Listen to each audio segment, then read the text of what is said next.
Boa noite, gente. Meu nome é Marcelo Neubauer, eu sou médico infectologista, meu CRM é 82623. Bem-vindos ao meu canal. Em primeiro lugar, eu queria pedir desculpas, porque eu tinha prometido fazer uma live hoje, mas eu tive problemas técnicos. Fui avisado que vai faltar luz às 20 horas aqui onde eu resido, e eu não vou ter como fazer uma live sem luz. Então, eu optei por gravar esse vídeo um pouco mais cedo. Já deixei tudo pronto para subi-lo a hora que a gente combinou. Queria agradecer muito a todos os amigos e todas as pessoas que me acompanham, que me mandaram dúvidas, foram muitas. Eu tive o cuidado de ler a todas, algumas inclusive eu já respondi em inbox, coisas mais urgentes. E vou colocar aqui, tentar fazer uma síntese, tentando atender a maior parte das dúvidas que apareceram. Não creio que num vídeo de 10 minutos eu consiga responder a todas. Quem ficar com dúvidas ainda, não consegui sanar a sua dúvida, por favor, me escreve que eu responderei em inbox com o maior prazer.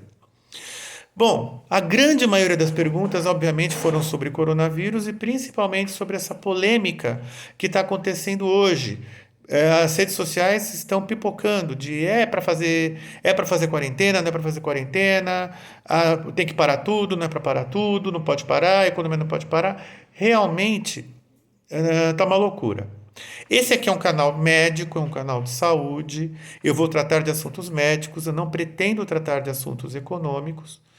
Eu, aliás, há 2 semanas atrás eu gravei uma entrevista junto do economista falando o que poderia acontecer com a chegada do coronavírus no Brasil no canal do Dr. Marcos Lago. Eu recomendo o vídeo, está muito bom.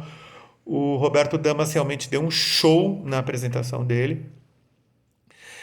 E hoje eu gostaria de citar simplesmente coisas de saúde. Não vou falar de política, não vou falar de economia. Bem, vamos lá. A grande maioria das perguntas versou sobre isso. Então vamos lá. Coronavirose. O coronavírus, ele é um vírus menos grave do que o H1N1 ou do que o vírus da dengue ou então que o vírus do sarampo no adulto? Sim, ele é menos grave, sim. Por incrível que pareça. O que acontece? Um H1N1, ele provoca doença numa porcentagem relativamente grande de pacientes. A maioria deles tomou antiviral ou Zetamivir e vai ter uma recuperação e eu tenho uma mortalidade hoje que está menor do que 1%. O vírus da dengue, eu posso ter muitos casos graves, formas hemorrágicas muito graves, principalmente se o paciente for uma reinfecção, porque nós temos 4 sorotipos do vírus da dengue e você pode pegar os 4 em algum momento da sua vida. Sarampo em adulto pode ser uma doença catastrófica.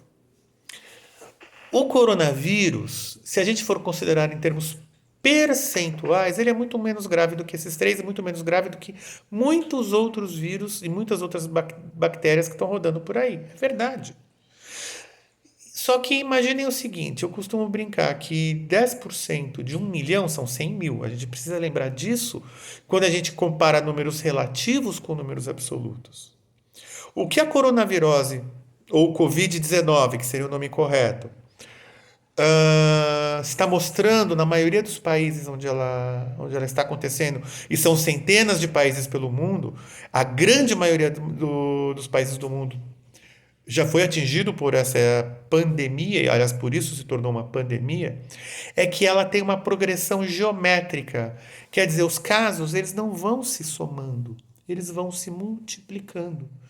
Então, o que se espera é uma grande epidemia. Uma pandemia não necessariamente precisa ser grande.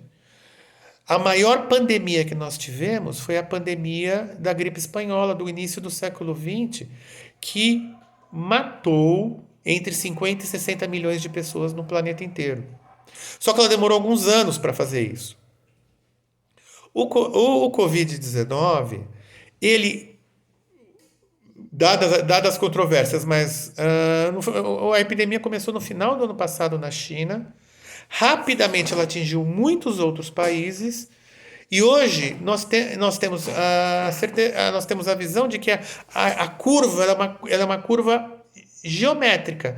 Ela começa baixinha e de repente ela sobe, sobe, sobe, sobe, sobe, sobe. Então, apesar de nós termos poucos casos graves percentualmente, dada a magnitude da epidemia, nós podemos ter muitos casos ao mesmo tempo. Então você imagina que se eu tenho, na evolução natural da coronavirose, eu tenho vários cenários possíveis. Primeiro, a imensa maioria das pessoas que contraem esse vírus vão ter uma doença ou muito leve ou até vai passar despercebida essa doença.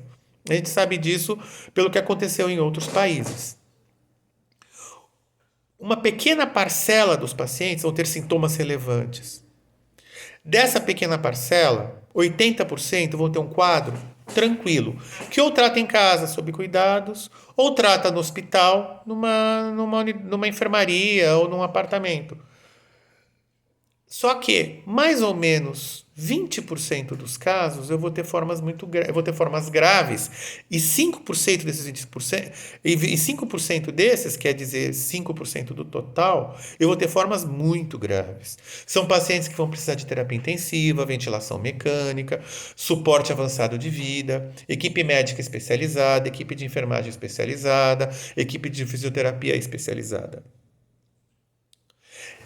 O que acontece? Se esses casos todos acontecerem de uma vez, pode ser que o sistema entre em colapso. E o que acontece? A mortalidade do coronavírus ela é fortemente relacionada à idade. A gente sabe que ela é maior nos idosos.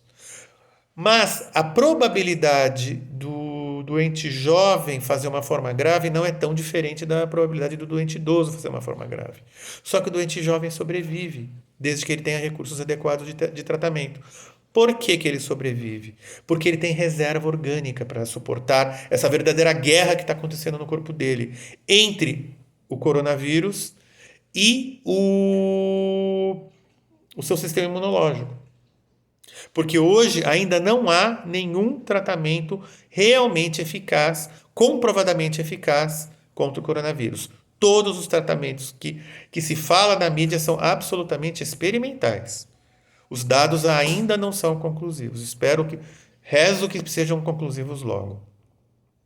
Então, se eu tiver muitos casos acontecendo ao mesmo tempo, o que vai acontecer é que pessoas não vão receber assistência adequada e pessoas que potencialmente poderiam sobreviver vão morrer.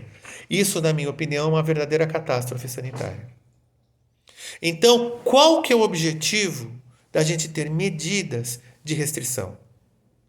Primeiro, achatar a curva. Tá cheio de figurinha bonitinha no Facebook mostrando isso, até algumas para você colocar no retrato. Eu mesmo coloquei uma uma no meu retrato. Se eu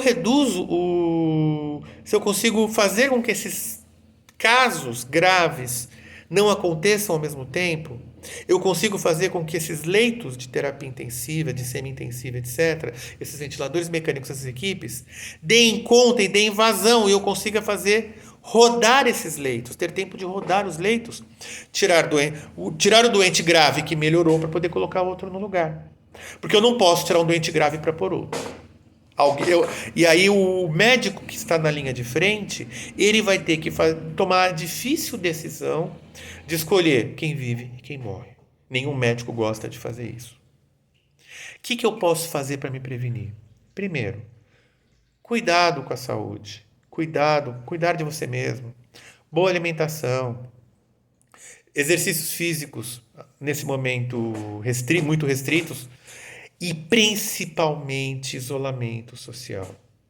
Tem pessoas que não vão conseguir fazer isolamento social. Os profissionais de saúde, os profissionais de segurança pública, as pessoas que trabalham em fábricas de alimentos e medicamentos, as pessoas que trabalham em distribuidoras e as pessoas que trabalham nos pontos de venda.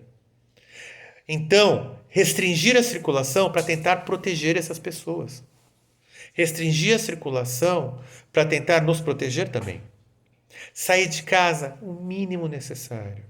Usar álcool gel na rua e água e sabão em casa. Álcool gel não substitui lavagem de mãos, tá, gente? O álcool gel ele é um complemento. Em casa ele não é necessário. Em casa a gente já lava a mão com água e sabão. Reserva álcool gel para quando você tem que sair. Vai ao supermercado, terminou as compras, pegou a sacola, chegou no carro, lá limpa a mão antes de entrar no carro. Chegou em casa, troca toda a roupa, põe para lavar, toma um banho. Higieniza as compras antes de guardar. Máscara, ela não é necessária para quem não tem sintoma. A gente precisa saber que uma hora essas máscaras vão acabar porque as pessoas estão comprando indiscriminadamente. A máscara, ela não é eficaz ela não é eficaz em proibir o vírus de entrar, mas ela é altamente eficaz em proibir o vírus de sair. Então, reserve a máscara para, se você tiver com sintomas, use imediatamente, até para você, inclusive para você procurar um serviço de saúde se for necessário. E quando procurar o serviço de saúde? Só com febre? Não recomendo nesse momento. Os serviços de saúde estão muito cheios. Se essa febre for por outro motivo, você é capaz de pegar a coronavirose lá. Então, febre e falta de ar, especialmente se você for um paciente de risco, hipertenso, diabético, problemas cardíacos, idade superior a 60 anos, a idade superior a 60 anos. Na medida do possível, procure se cuidar, ficar em casa, ser o mínimo que necessário. Se for idoso, de preferência, não sair. Peça para alguém fazer as coisas que forem necessárias, que são principalmente compras, né? Medicamentos, alimentos, etc. E acima de tudo, a gente precisa preservar quem não tem como sair de casa. Gente, muito obrigado pela atenção. Meu nome é Marcelo Neubauer, meu CRM é 82623.